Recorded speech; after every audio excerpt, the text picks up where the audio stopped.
keep overlooking life, but that's the biggest blessing. Just engage with who you are and throw the biggest wedding. Just think of this as food for thought, you feel I'm overstepping. I got a good degree in knowledge if it's ever question. I'd rather see you shining than a diamond on a necklace. Hey, hi, hello. Welcome to Everybody Has One, the podcast about anything and everything presented by LiveOK.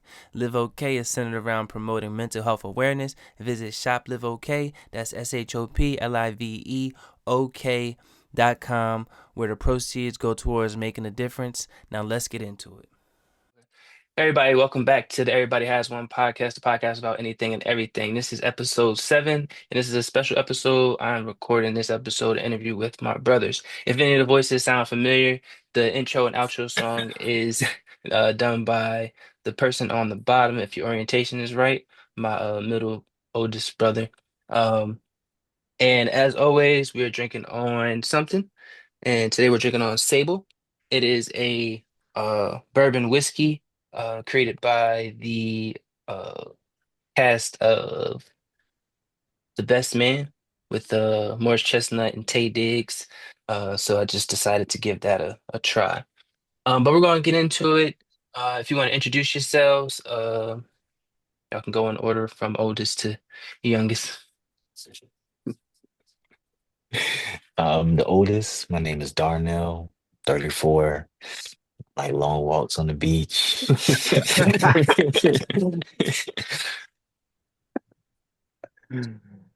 Oh, that's it? Yeah, Yeah, you just, got the just a cruncher. quick intro. Oh, okay. Well, I'm Teddy, technically Theodore, the middle child, second born, however you want to say it. Um, I'm an artist. I like to write poetry. Nah, that's it. Turning 32 in a couple weeks. Woo, woo, hey, hey. And y'all already know who I am. So just to start it off, deep space or deep ocean, giving the necessary materials to survive for at least a month. Okay. I'm still going deep space, man. I'm just cool off the water, man. Yeah, deep space for me. At least I get to see some pretty things before I go. And remember, deep ocean is like underneath the surface Yeah. I got the So stuff to survive for a month. or I'm month. gonna do my best to get from the deep ocean up to the surface in that month. And if I don't, then I'll stay I don't mind being at the bottom of the ocean. I got the material to survive. All right, so we got one deep ocean and one deep space. All right, so let's get into the necessary questions. Starting off with Darnell, growing up as the oldest, how do you think your experience was, or how do you feel being the oldest? When I was the oldest, while we were kids, it didn't mean anything because it just meant that I was just the oldest. That meant I had more. My mommy expected more of me. I couldn't do things. It seemed like every time I had a birthday, it'd be like, "You 13 now. You can't be doing this. You 14 now. You still doing that." So that's why I used to be. I just be dreading like a birthday because I knew that speech would be coming the first time I did something wrong. But now, as I'm older, like as an adult man with a family now, it just my lens has just changed now, so that I feel more of a father figure bond toward you guys, even though we brothers, in this aspect where I just care about, what you're doing with your life, who you bringing into your life, and how you progressing. Um, but that's probably pretty much how I would say as the oldest. It ain't like I ever felt like I was had all the responsibility or that, y'all was actually more like my sons than my brothers. It never was like that until I became an adult and I just kind of felt that fatherly, instinct for you guys, only in the sense that I care about you and I just want the best for you. Gotcha. And Ted, as the middle child, uh, they always say the middle child is the worst child. Do you or not the worst, just the more rambunctious child? Do you feel that's true? don't you throwing big words at me. You gotta slow it down.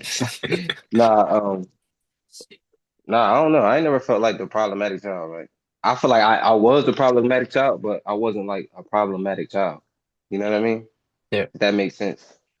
Um, it's all regular degular for me, I guess. Do you think you were more so the problem child since I was the baby and you got in trouble the most during our fights or after our fights? Yeah, I'll agree with that. Yeah, heck yeah. It's all my fault. Blame it on me. I was the scapegoat. Gotcha. And then you mentioned you being a family man now. How would you say life has changed for you or just your experiences being a I mean your son two now, so I guess you can still consider yourself a new father. Yeah, absolutely. I feel like in these toddler years, because they're so like, so precious, then that they're going for, they go real fast. So in that whole time, I feel like you feel like a new father, even though it's not nowhere near as much work as you're doing when they first course come out. But I feel grateful for the opportunity, but the opportunity is a task. Being a father is definitely not easy. When you take that title seriously, like I do, it's a lot of work that goes into it, and especially when they become a toddler, because they literally mimic everything you do.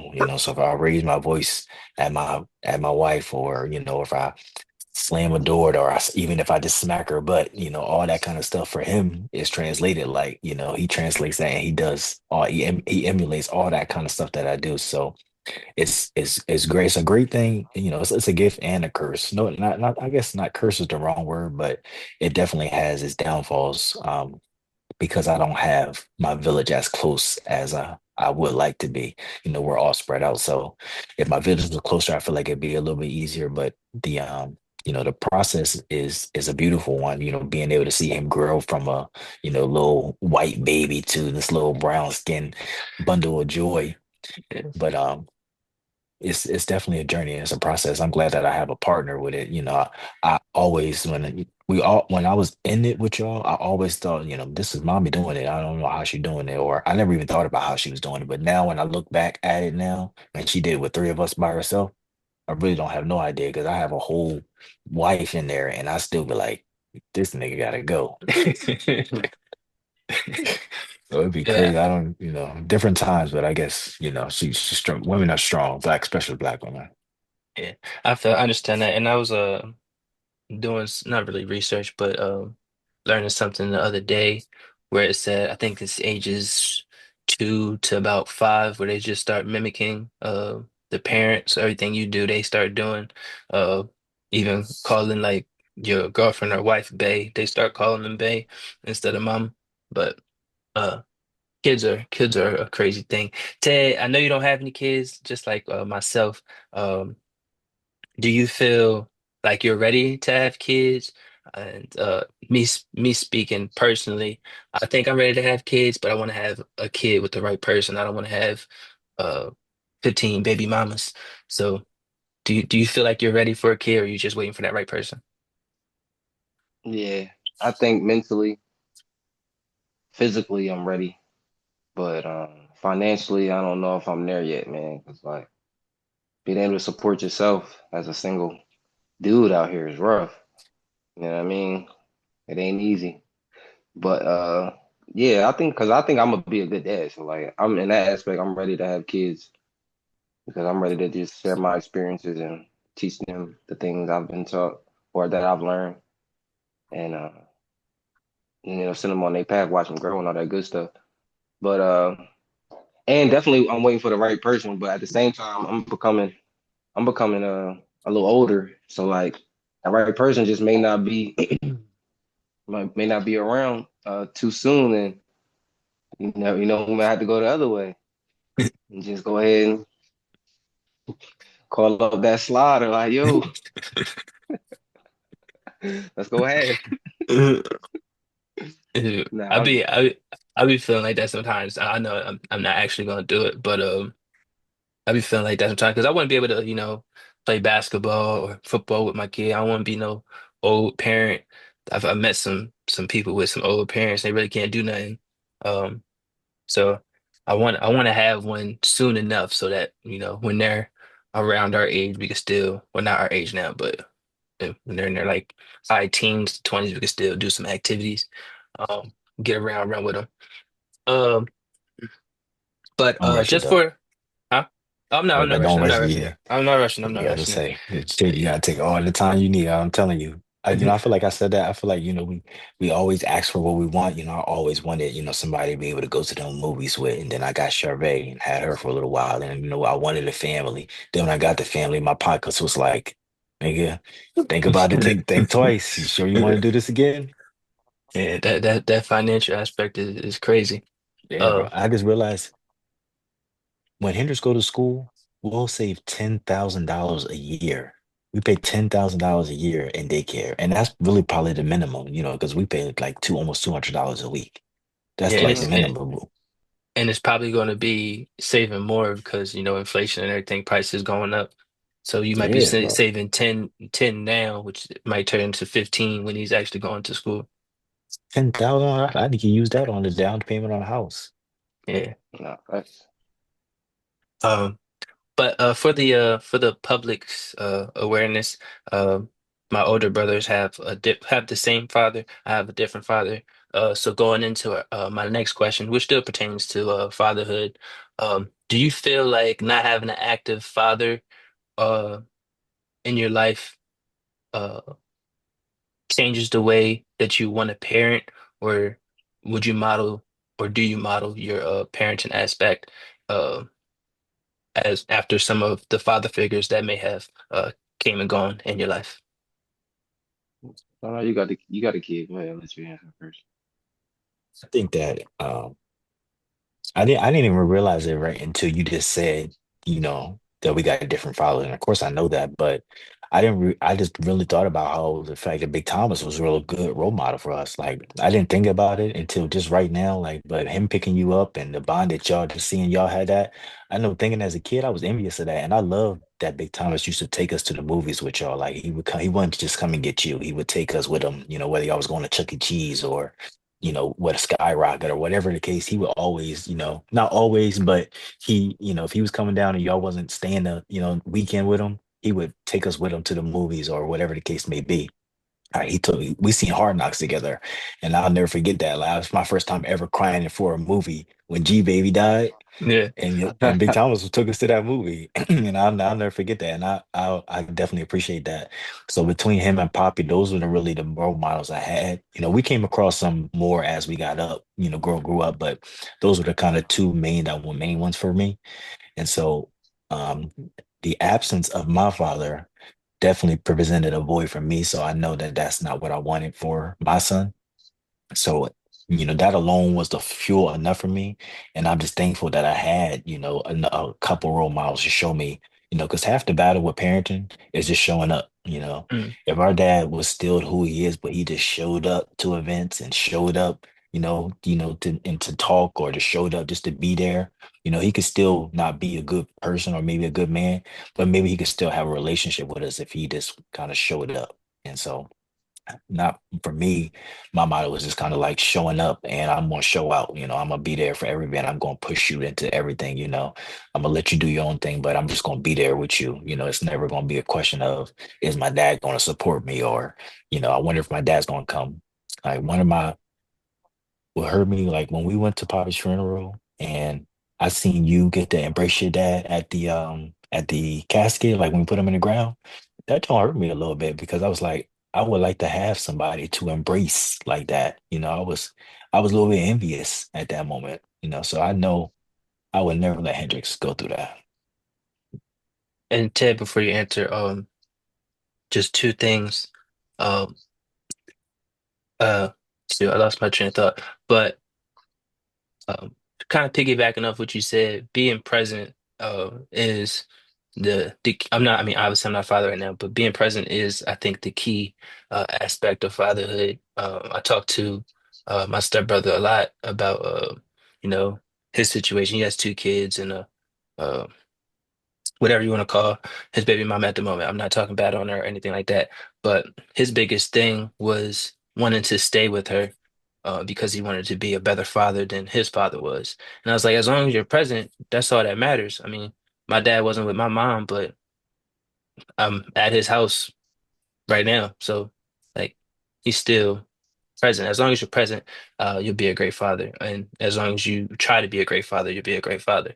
And secondly, You was mentioning how my dad would take y'all to stuff. Uh, it made me remember while you were talking, we went to Best Buy or Circuit City or something like that, and there was a Pokemon DVDs with Pokemon cards in it. So y'all opened them up and took the cards out, and I was like, "Oh, we can do that." So I opened one up and took the card out, and my dad, I guess, was dropping us off at I think one of y'all family members' house, and I showed my dad. I was like, "Look, Dad, I got this Pokemon card." He was like, "Oh, you stealing?" So y'all got to go jump on a trampoline while I got my ass beat in the car.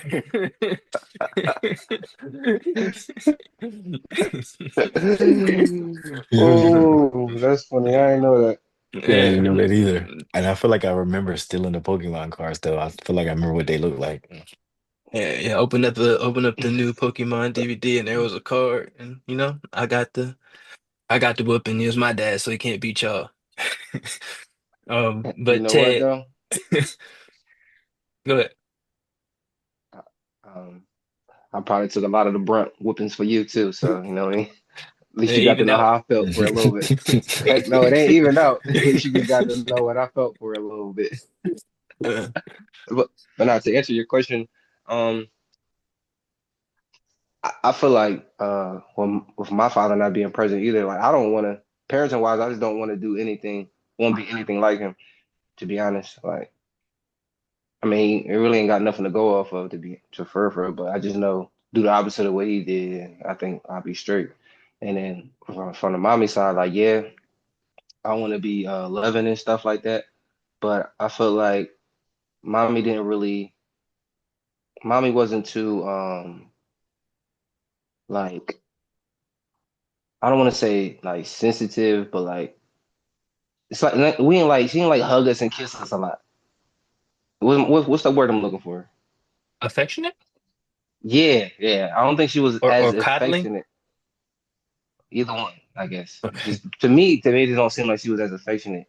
So it's like some things I would take from her for the most part, but parenting wise, like I just think I'm gonna go ahead and do my own thing. I think they do it does have an effect on the way I want to parent, but only with mommy stuff, like only the good parts, if that makes sense. That's understandable. So moving to our next topic. We kind of touched on this before, but um I'm in Texas, Darnell, you're in Virginia, Teddy, you're in Atlanta.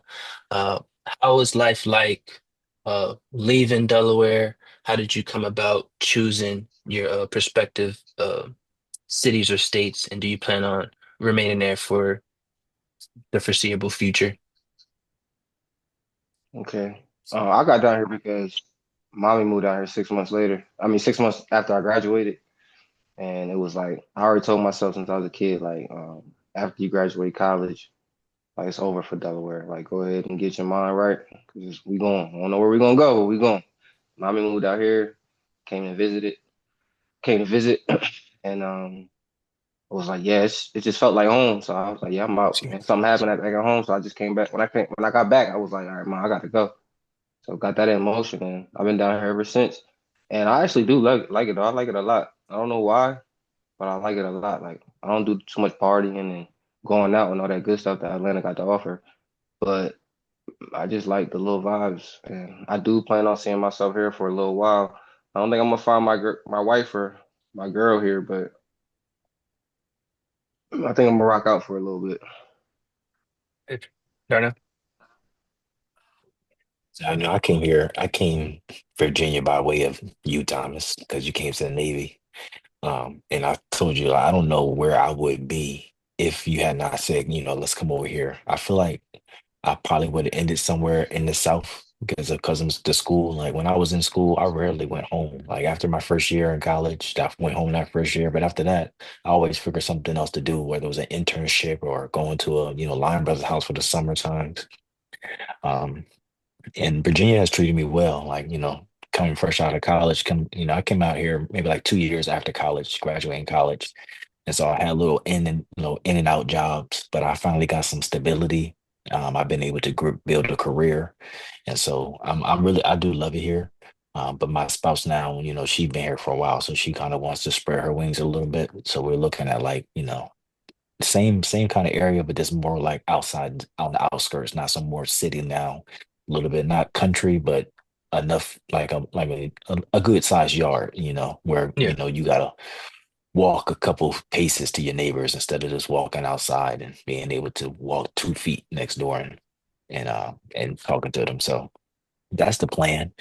But your 30s is your time to grind, is your grinding time so that you ain't working hard in your 60s. And so that's kind of what our thing is right now. So we're just looking for all the benefits that we can get right now before we go ahead and make a move like that. So kind of on the similar topic of what we were just talking about, um, I was just thinking about it earlier today. We all moved south, and do you did you experience racism at any point moving south to differ from when we were living in Delaware? Just as an example, uh, being in Delaware, I didn't really experience racism like that. But I just remember when I moved to Texas, probably like the second year I was there, I was on my way to work on my bike, and like a trio of white dudes in a red pickup truck, just drove past me and called me the hard ER out of nowhere. And that was like the first like actual instance of race. And I was like, well, I am in Texas, so I'm bound to hear it. I mean, where I'm at now is quite rural, and I think Texas is quite rural. But just that being said, have y'all experienced moving south? Maybe not you, Ted, since you're in Atlanta, but have y'all experienced that? I've only experienced racism once in my entire life, and it wasn't even in the South. It was in New Jersey. I was a teenager. I was with Dev and Rich, my cousins, first cousins, and we were on the boardwalk, walking around the boardwalk, talking, and these three white boys came up, ran in our face, and was like, "FM monkeys," and then they just kind of like walked off, and that was it. And when I think back on that time, I wonder why we just didn't like trash them or something right now. But I feel like we was also just cognizant of, we could have did that, but it was something bad would have happened to us had we took that action upon them and beat them up, because they was little boys. They was clearly, silly. And we could have really thrashed them. But but that's the only experience of racism I've ever had in my life. And since the South, honestly, I feel like I see more black people here than I see white people. So I don't really see where too many racism. Now, of course, I see a lot of Trump signs and stuff. So if I see a Trump sign for me, that automatically speaks racism. So Mhm. I'm sure it's here, but it's never been blatantly in my face. They probably talk behind my back or behind closed doors. It was never blatantly in my face except outside of that one time in Atlantic City. Okay. What about you, Ted? Yeah, yeah. I ain't really never get done too much. I can't think of an instance where I'm like, dang, they racist as heck. No, not really. I mean, you Yeah. might get like, you might be walking down the street and then the white lady walk across the street, but she might just be scared. You know what I mean? All right. I don't think I look like a thug, but I just think she's scared. Actually, my first thing is she racist. I ain't gonna lie. That's the first thing Yeah. she racist. Like you But sometimes like when I was at the airport and this lady was being rude to me, like me and Strawberry, we was trying to get home from a trip and she was being rude, old white lady. And I couldn't, she didn't say anything racist. She didn't act in the race. She just wasn't really paying attention to us. But I feel like that's all flight attendants in the hospital. I mean, in the airport, they got something busy and some commotions going on. They don't be give you the consideration of look in your eye and tell you what's going on. They just be quick to point you somewhere or tell you go over here and not be, give you that attention that you need because you flustered and you don't know how to get home. But it's hard to determine whether that's racism or they just rude or maybe they just tired. Maybe they tired of being there. So yeah, as far as blatant racism, I've never experienced really any. nah, Okay. yeah, me Yeah. neither. And I think I mean, besides that one time, I guess it's only, I mean, I guess everybody experiences it at least once, but aside from that one instance, uh, this is not a political show. We're not going to get into politics, but I feel like it's been more quiet. It was more quiet growing up, and then since the newest president, it's, getting a little bit more blatant. I mean, hopefully we don't have to experience, hopefully nobody has to experience it, but I mean, it's the world we live in, and hopefully one day it'll change. But we'll switch topics right about now. All right, so switching gears to a lighter note. Um, let's see. So, we all mentioned we're in our 30s now. How would you say life has treated you at so far? Expectations uh has your reality matched your expectations that you set out for yourself when you was younger? I would say No. no. Yeah, definitely no. Things that I thought that I would have by now and things that I thought that I would do, a certain amount of money that I thought I would have, and none of that stuff is has come to fruition as of yet. But I really fault a lot of that to some decisions I made, but also there's something faulty in the system that we are in, as far as like our schooling and the education that we receive, whether in college and in high school. It doesn't properly prepare us for real life and how to do something outside of work a 9 to 5. And so a lot of that stuff goes back to those days. I wish that some stuff that I knew now was taught back then, and we'd probably be in a whole different situation. But I'm okay like where I'm at. I know I can still grow and I know I'm still grinding, but I do know if I wish I had a little bit more knowledge and opportunity, then I think that I'd probably be in a different situation than I am currently. But I'm grateful. I'm still grateful. What about yourself, Ted? Yeah, nah, man. Like I feel like as kids, we be having all these big dreams and stuff like that. And we'd be a little bit oblivious to like the work you actually got to put in to get to where you want to be at, even at this age. You know what I'm saying? Like just in case, like just for example, like me playing football, I'm growing up getting my hair done in the living room watching Adrian Peterson when he played for Oklahoma, right? He running, he's my favorite player. I'm like, I mean, I'm gonna go to Oklahoma, you know what I mean? Be the next running back there, and you know what I'm saying? They go to the league. Like, if when you don't got the proper people in your life to like, I guess put you on that path, it's kind of hard. It's kind of hard to I want to say achieve your goals, your dreams, but it just like stops the process a little bit. You know what I'm saying? Like, ain't nobody tell me like, bro, you got the work you got to put in to get to Oklahoma, or the work you got to put in to get to the NFL, stuff like that. It was more just me like, all right, cool. I'm good at football. I know I'm gonna go there. You know what I mean? Then you know you had to apply, like, you know what I mean, stuff like that. Yeah. But but yeah, like expectations was real high as a child. But once life start hitting you a little bit, you get hit with a couple punches. You know what I mean? It humble you real quick. Like, all right, man, maybe this, I got to find another route. But I think that's where your strength come in and show you the type of person you are. Because like, if you can, if you can have like a direct goal and get knocked off that navigate off that like off that path, and then find your way to still, you know what I'm saying, get to where you're going. I ain't saying I got there yet, but I'm going. So Yeah. does that answer the question? Yeah, for the most part. But it kind of navigates me to another topic. Not really a topic, but I discussed this in a previous episode. So, like, people in general, we're expected to make life altering or changing decisions fresh out of high school. So, uh, me coming out of high school, I mean, I had you two to follow as like examples on like what I wanted to do with my life. Um, but I knew that Delaware universities wasn't going to be for me. So it was either going to be Texas or North Carolina, and it just wound up being Texas. So, uh, all that being said, when y'all first just turned 18, what was y'all mindset going into? All right, I'm gonna go to Virginia Union. Teddy, you went to Virginia State first, right? Hmm. So I'm gonna go to Virginia State and then wind up transferring to Westchester. Me going to North Texas. You don't gotta get into my story, but what was your mindset going into, choosing your school, choosing your major, pretty much setting up your future? So honestly, it was a little different for me because I'm in the sports. So I'm thinking I'm gonna get recruited, you know what I'm saying, give me a full ride somewhere.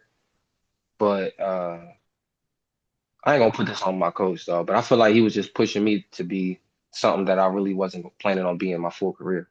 So either way, I didn't get into I really wanted to go to Westchester. Like I thought, you know, if I wasn't no D1 to play football, I was gonna go to Westchester and play football. But I ain't get accepted. So I got that letter at Poppy House, dog, and the car went to the car just to read it. And they're tearing up, crying a little bit, like, dang, dog, like what I'm supposed to do?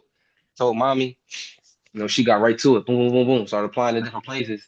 And then she said, hey, Virginia State accepted you. I'm like, all right, bet. I guess that's where we going. You know what I'm saying? So, dang, I kind of what was the question again?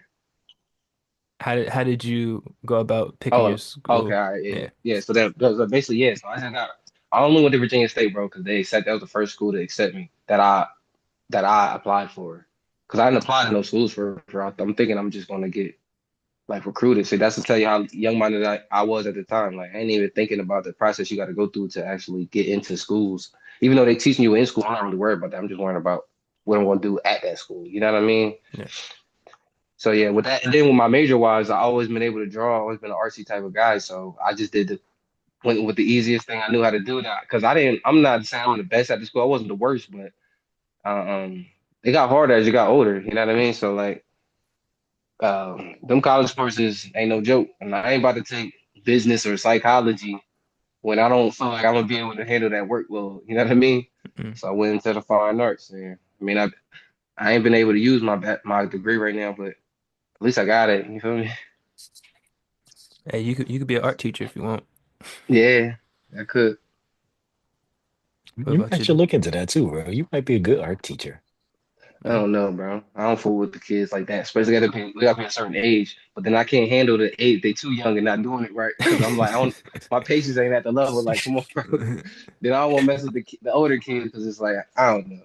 It's something I would have to think about. Though. I would like to teach or coach or something one day, but Yeah. I don't know. Depends.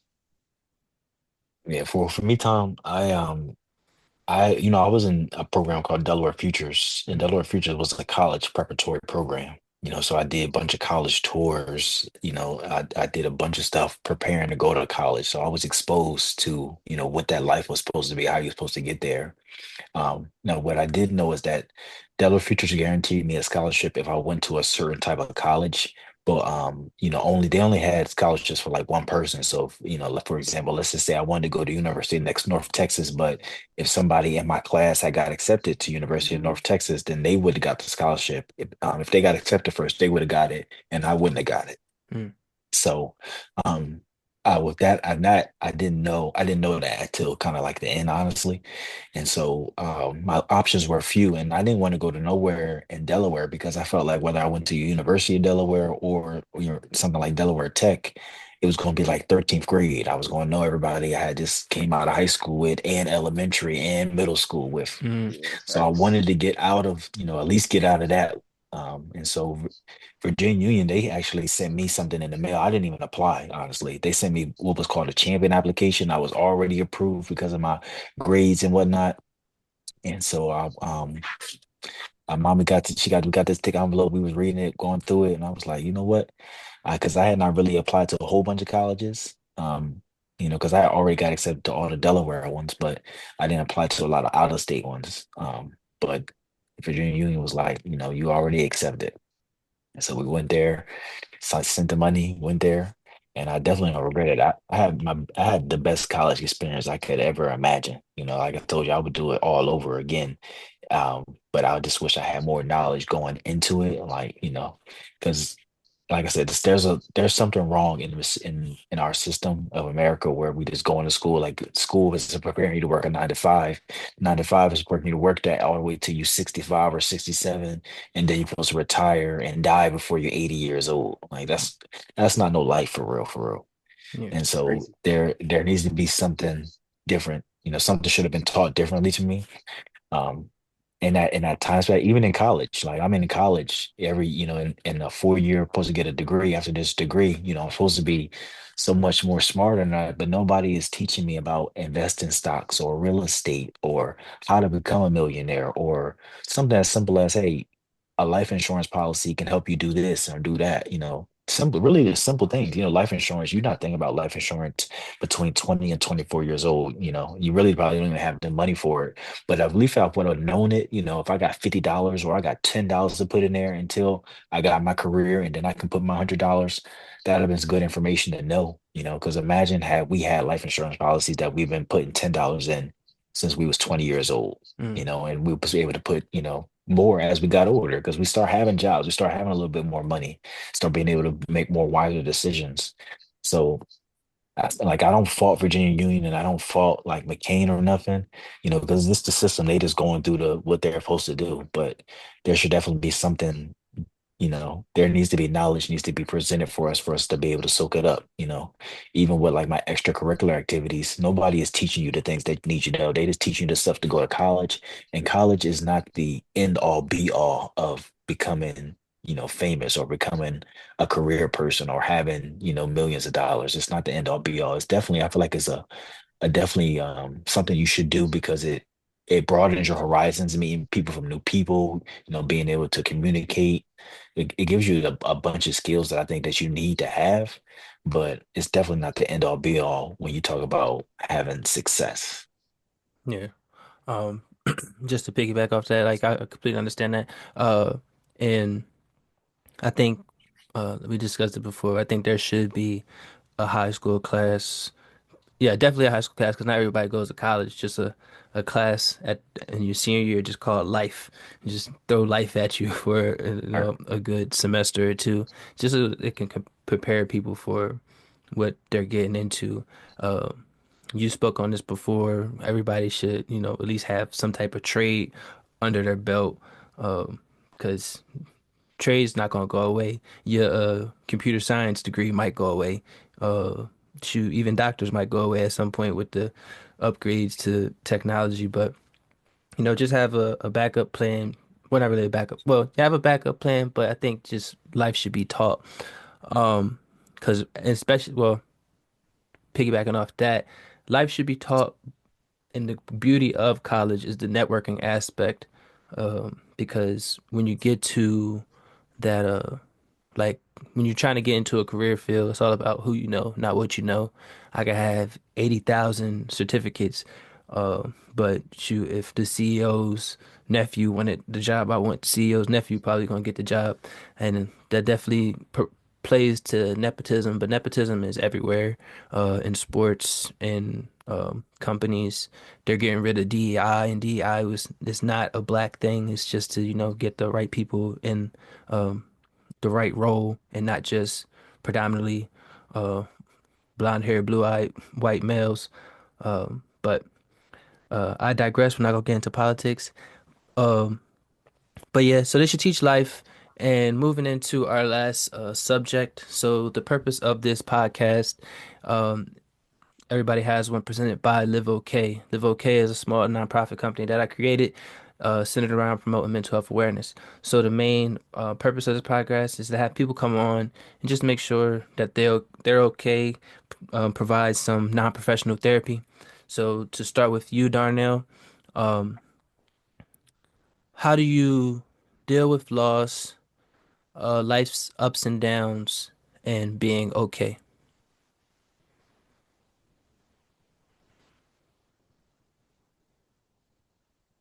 Fortunately, we don't have to deal with loss that often, so I don't really have to ever think about it until it actually happens. Unfortunately for us, we just had a loss, and so we had no choice but to confront it. And there is no best way to do that. Grief comes in multiple different ways and forms. And so you kind of just deal with it a day at a time, take it how it is.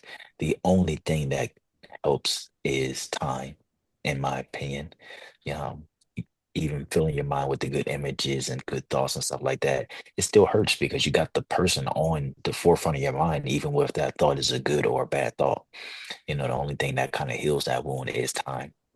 And you just have to give yourself time and grace and allow yourself to say, I'm not okay, and allow yourself to heal, allow yourself to cry, allow yourself to do whatever it is that your body or mind is telling you to do, so that you can get through those moments.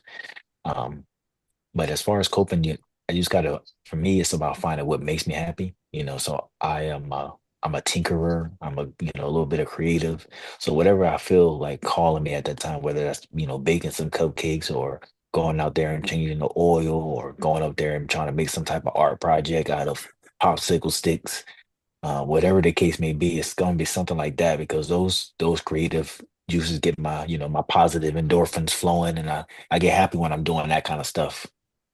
So I just try to find something creative to put that outlet at, trying to, learn the piano a little bit, try to learn a song, something like that, something artsy for real. I think that's something that's kind of in Teddy and I is the arts. And I don't even know why we wasn't really introduced to the arts like that much. We were more so, sporty stuff, but the art seems to be something that allows me to, you know, stop thinking, focus, clear my mind, and more importantly than anything, I get joy out of it.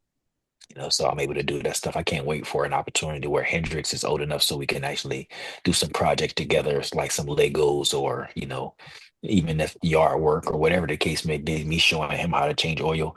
I can't wait for those days where we can bond over that little stuff like that. But that's really how I cope and how I get through my everyday grief. Fortunately, I have a good relationship with God, so typically, I'm always able to take my problems to Him, get it off my chest, and of course, I have a spouse, and so we bear the brunt of all of our trials and tribulations together. I'm not in it by myself. Um, Although there are some things as a man that you just gotta bear as yourself, and so it's just it's an everyday constant learning battle. I'm learning something different every day. Nobody taught us how to be a family man. Nobody taught me how to be a husband. Nobody taught me how to be a father. And an example can only go but so far. So I'm really walking a new path. So I'm learning something new about myself every day and just trying to also teach myself every day about something new and just working on all those skills at the same time. So it's a challenge. Life is a challenge. It's a journey, but I take it a day at a time. I'm not really stressed about it, because at the end of the day, like I said, I know God got me, and I'm walking in what I believe is the steps that He's outlined for me. Mhm. So I feel like as long as I keep doing that, keep that prayer in our tongue, like our people always say, I'll be okay. Yeah. Well said. And for you, Teddy, you want me to Mind repeat repeating the the question? question? Could you repeat the question, Alex? How do you deal with losses in life's ups and downs and living okay? I honestly do everything myself, bro. Like I just feel like mentally, I'm probably one of the strongest people I know. Like not trying to be bragging or nothing like that, but like all my problems I just deal with by myself. I don't never feel like I can't handle nothing. But if I do, I don't mind talking about it. You know what I'm saying? I'm not like that into myself where I can't express myself to anybody or get off what I'm feeling or how I'm feeling. Hmm. But I just feel like ain't nothing really going on that bad in my life where I need to just say, call you, Darnell, mommy, my mom, because y'all all got your own things going on. Even though I know y'all there to help me out or need if I need you. But at the same time, it's like I'm strong enough to be able to deal with what I got to deal with. And if I can't deal with it, I ain't got no problem making a call. You know what I'm saying? As y'all would know, like I ain't got no problem.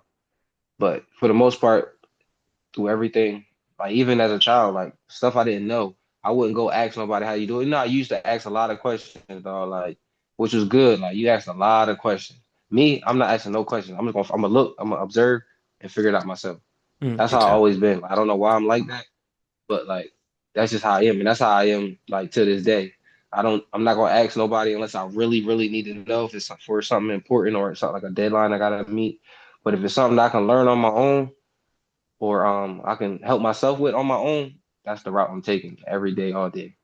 Now I ain't got a spouse yet to be able to have that person to open up to and deal with them problems with you. But when I get that, it's gonna be definitely a nice little release of pressure. But until then, I'm cool. Just what I mean, putting the team on my back, just putting the word on my back, type shit. Got you. And just to piggyback off what you said, family is always a go-to. Us being as tight as we were and are now growing up, we know we're always We always have somebody to lean on when needed. Um, and for those that don't have close family, hopefully you have a close friend. And you always have somebody, even if you can't see them, even if they're not there with you 100% of the time, just know that you can reach out when you are feeling down or depressed or, just need somebody to talk to. It's okay to ask for help, and I hope that everybody listening does ask for help. Um, but that's going to conclude this Ep.7. Looking at our subscribers, we are currently at 47 subscribers. We need that 53 more to get that 100 for 100. I appreciate each and every one of you as always. Keep subscribing, keep following, do everything I'm about to say uh, in the next 10 seconds. Any last words, Darnell or Teddy? Words of Yeah, man. Y'all gonna wisdom. follow me on the gram, man. No bread Ted underscore. Get at me. No, I just want to commend you, Thomas. You're doing a good job. I know that this is probably gonna be a little rough start for you in the beginning. I feel like that's how it's supposed to be, but one thing I love about you is that whatever you want to do, you do it. Whether it's, if you get 2 views or 2 subscribers, if it make you happy, you're gonna do it. And I want you to continue that, no matter what this journey unfolds to be. Keep doing you, keep doing what you want to do. And thanks for having us on today. I appreciate that. But as always, ending it, I love y'all.